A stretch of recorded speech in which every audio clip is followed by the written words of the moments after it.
So I just want to give you this space to share how ADHD and anxiety and depression have impacted you as an entrepreneur. And if you have any insight on practices or habits that you've developed over the years that have helped you tackle growing a business with those pieces of you, I think that people would really, really find that helpful. Yeah, of course.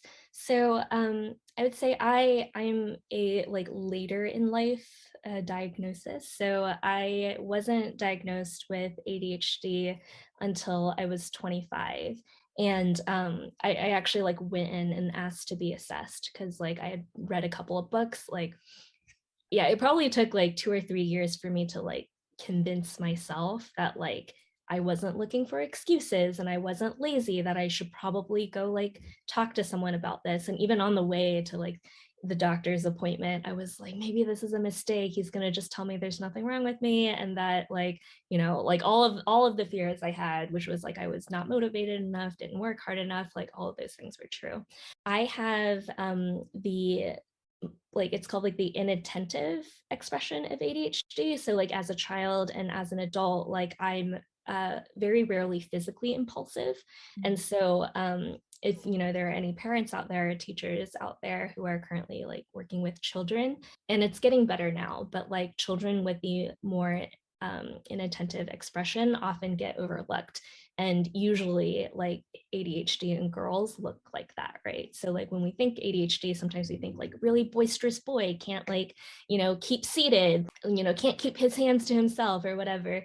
But like this also manifests in wandering attention, or being told to do like many things and maybe doing some of those things and like seeming like you're flaky or you're forgetful and not getting to the other ones, or someone who's like it takes time to get started, or you procrastinate a lot. So all of these things that I think like I had considered character defects to begin with.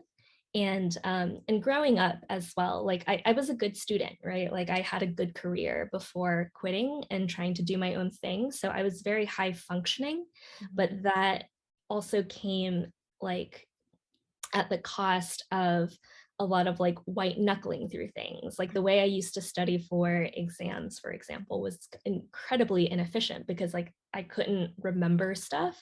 So I would literally just like record myself reading lecture notes and just like listen to it on loop. And like I did well on the exam, but then like that's not the way you deep learn something, right? So then I would forget it immediately afterwards. Just looking back, I remember there were also like subjects that I thought that I was not good at or could not be good at, or it was more like I was like I tricked my teachers into thinking I'm good at it. But like if they really like asked me 2 months down the line, like I couldn't do it, or if I'm put on the spot, often like I'll panic and I'll mess up. And so like I used to hate going to like piano competitions or going to interviews because like that environment made my performance just like plummet. Um, and yeah, and I think like one of the reasons why I just like I never thought I could be a doctor or a lawyer. And one of the reasons I fought so hard against, my father in particular, who tried to push me into those pathways, like, part of the reason, which was true, was like I'm not passionate about those subjects. I love writing stories, I love creativity.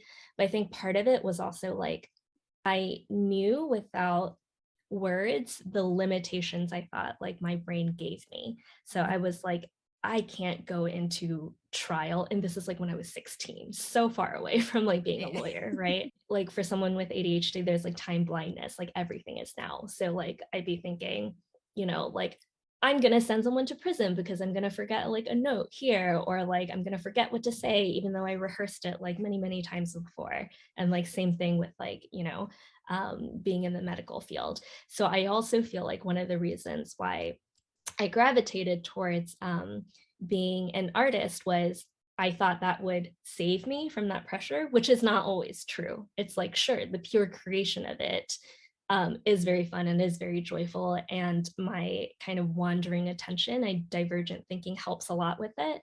But when it comes to building a career around that profession, I still needed all of the things that I felt I could not do. Right. Um, and so, yeah, so to kind of bring it back, after I got my diagnosis and started taking medication, which was incredibly helpful. But I think like the thing that was most helpful were the behavioral adjustments and things I learned to be successful, for example, in grad school. Actually like helped a lot in managing my own time and both like strategizing for my business, as well as managing the day to day.